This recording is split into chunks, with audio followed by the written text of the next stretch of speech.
Hey, what's up everybody? I'm Shamiriel. Thank you for stopping by. Unless it's your first time here, then hey, what's up? I'm Shamiriel. Thank you for stopping by.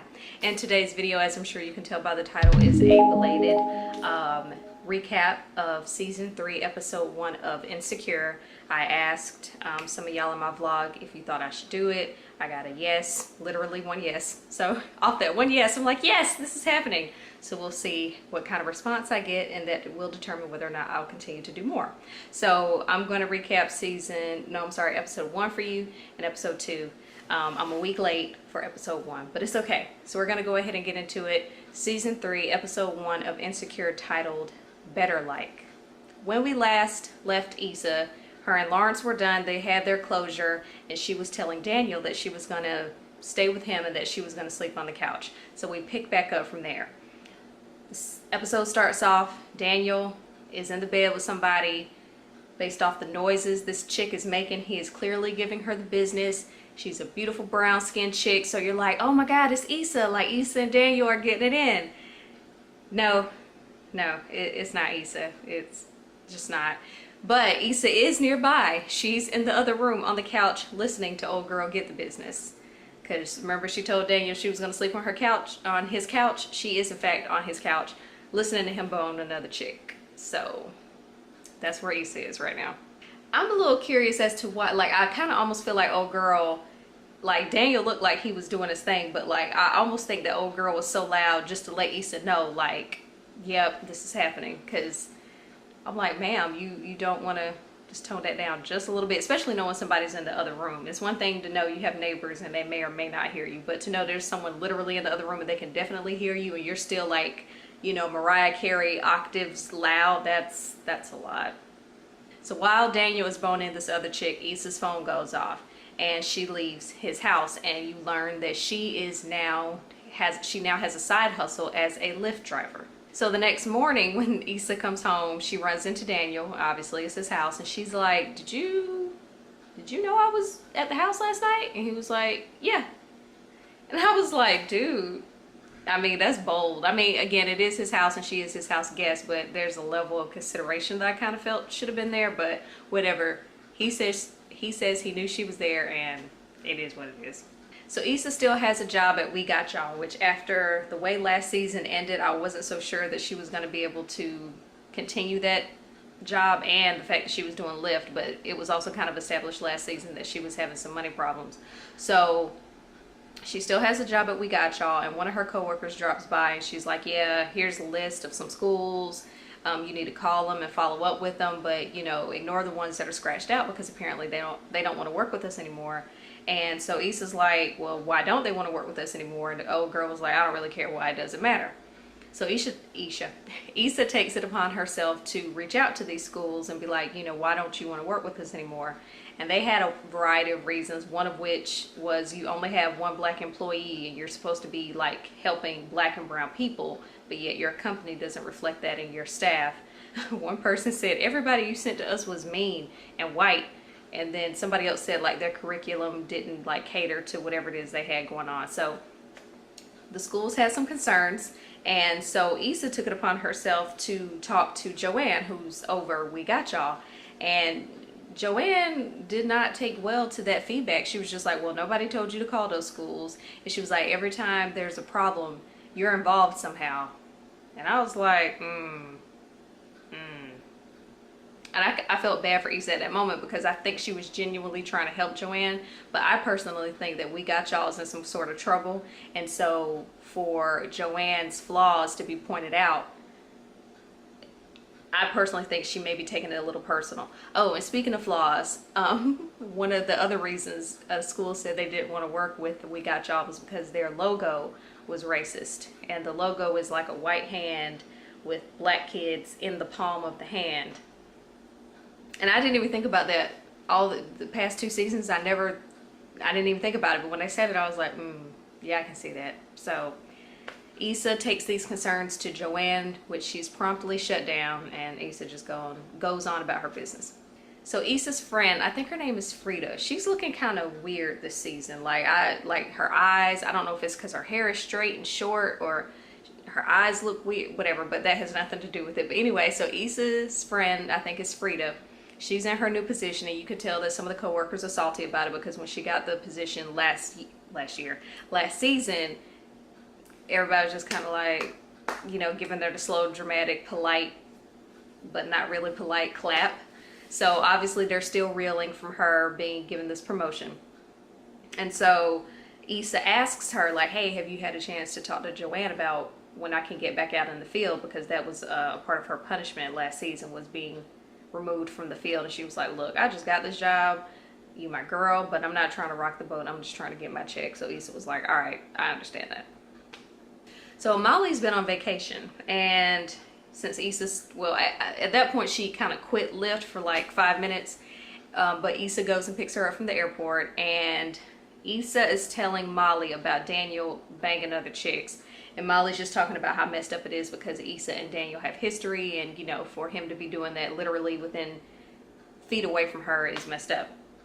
And I guess they also touched on why Issa isn't living with Molly, because again, for them to be such good friends and for her to be having like residential issues naturally, or you know, you think you go to your best friend's house, but I guess they love each other too much and they can't live with each other. Like, they're like, look, we can be friends, but if we live together, that would ruin our friendship. That's kind of what I got from it, because like I said, they touched on it a little bit, and so I guess their friendship matters too much to them for them to risk living together again, especially because there's no like date as to when Issa will be able to get off Daniel's couch. Daniel goes to his sister's house to get a guitar because, you know, he's a producer, he's working on music, and he tells the sister that Issa's still there, and then the sister's like, well, is your new girl okay with that? Daniel goes, well, it's not like that, so it don't really matter whether or not she's okay with it. And then he tells the sisters to stop tripping about it because it's not that deep, and you know, he was like, it's a closed door. And she was like, well, who closed the door? And she was like, think about it, of all the places Issa could have went, she's staying with you. And Daniel's kind of like, I mean, because I mean, it's true. So Daniel's like, we're all like, After talking to his sister, Daniel goes back home. He's using the guitar that she loaned him, and Issa comes home, and they just start talking about like random crap, and they kind of have a moment where they're kind of looking at each other, and Daniel tries to kiss Issa, and she's like, I don't think that's a good idea. And I agree with her, because just, you know, however long ago you were just like dick deep in some other chick, and now you're trying to kiss me. You know, I mean, I get the chemistry, I get it, but at the same time, dude, you were just kissing somebody else, and now you're trying to kiss whatever. So he tries to kiss Issa. She's like, I don't think that's a good idea. So then Daniel's like, you know, he hits her with the same line his sister hit him with, like, of all the places you could have stayed, why are you staying with me? And she was like, oh, because I needed a place to stay, and you're close to work. Ma'am, why are you playing with this man? Like, he's straight up, I don't know. It's like she doesn't want to admit that she has feelings for him, because I think a part of her is hurt about the fact that he is banging other chicks. But I mean, if she's not really putting herself in a position for him to bang her, then I kind of get it. But at the same time, they just both need to quit playing games. Like, they too old for all this mess. Molly's still messing with Dro. They're banging in the kitchen. Cut to scene where they're laying in the bed. They're in bed together. Dro's phone rings. It's Candace, his wife. And he's like, nah, I'm still at Molly's. So that answered everyone's question as to whether or not he was really in an open marriage. Clearly he is. So Candace knows about Molly. And you could tell that Molly like started to feel a way when she realized that Candace was on the phone, because he just kind of was like, I mean, I can get it. You know, she's enjoying this one-on-one us time. Then all of a sudden it's like, oh yeah, right. It was like a reminder that Dro is still married and he's not your man. He's her man. They truly on some SZA The Weeknd shit. Like, I just realized that that's literally what's happening. So since Molly's in her feelings, she's like, look, we need to establish some boundaries. You know, we need to stop, you know, laying in bed, cuddling and shit, holding hands and doing all this bullshit, making pancakes and all that. She was like, we just need to be friends who fuck. No phone calls, none of that. Like, unless it's come over here and get this, you know what I'm saying? So Dro was like, okay, cool. He agrees to Molly's terms. So Issa was a little annoyed with Daniel for not giving her a heads up about when he was going to have girls over. She was like, look, you know, I don't really care who you fuck, but just give me a heads up if you're going to have somebody over, so I can kind of like plan my life around you're fucking. So Daniel sends her a text and gives her a heads up. So as a result of her knowing that Daniel's with another girl, she decides she's gonna lift again. And so she calls Molly up and she's like, hey, can you come ride with me? I'm gonna lift. We can turn it into a party lift, whatever.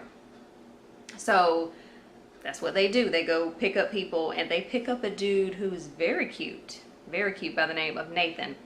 And then they pick up some other dude who takes it upon himself to start smoking a blunt in Issa's car. And Issa's like, sir, can that not be happening? And he was like, nah, you good. What? Like, who raised you? If somebody asks you not to do something, you're in their car, just be like, oh, my bad, put the blunt out and keep it, you know, wait till you get to wherever you're going. But no, he didn't do that. He continued to smoke in the car. And so Nathan, the cute guy, was like, you know, she asked you not to do that. So he throws the blunt out the window. And then big dude and Nathan start fighting in the back of Issa's car. That scene was hilarious. It kind of reminded me of the highway scene just a little bit in Clueless. Because Issa starts screaming, the car swerving. Thankfully, there weren't a lot of cars on the road, or any. I don't really remember. But the point is, that shit was hilarious. So when Issa finally pulls over, Nathan gets out of the car and he runs away. And, you know, Issa's like, come back. And no, he keeps going. So Issa is back at Daniel's house, and she was a little annoyed because while she was lifting the night before, she sent him a text and was like, is there any, basically asking for an update, like, are you done? Can I come back? And he never got back to her. So I'm guessing she just kind of stayed out all night. I'm not sure. But she asked him for an update and he didn't give it to her. So she was annoyed, and she got back and she was like, I still have feelings for you. It doesn't mean I want to be with you. I'm just letting you know that, you know, it's a little messed up for you to still be fucking other chicks because you and I have history. She also tells him that she's living with him because she knew that he would be there for her. So her "you're close to work" was a front, as we all knew. And I'm pretty sure to some extent Daniel knew it too. And she was like, I chose you. I wanted to live with you or whatever because I knew you'd be there for me. And, you know, he obviously would be, so there's that complicated situation. Dro has let himself into Molly's house. She gave him a key. Apparently he had been trying to call her. She didn't answer, so he took that as, okay, I'll let myself in. So he shows up and she's just like, oh, okay, you know, whatever. She asks for her key back, and Dro seems offended, like, whoa, you know, why do you want your key back? And she mentions the boundaries again, and like, you know, you having a key is crossing the boundaries. And she's just like, not everybody wants their shit as messy as you and Candace. And Dro hit her with the, don't worry about what me and my wife do. And then he leaves. He gives her the key back and he leaves. And again, I think he just keeps reminding her, like, this isn't what you want in terms of, you know, you want one-on-one. She initially wanted something like what her parents had, and Dro, that's not it. Like, he just keeps, I mean, he has a whole wife and he ain't said nothing about leaving her for you. So yeah, that's not gonna work, Molly. I'm sorry.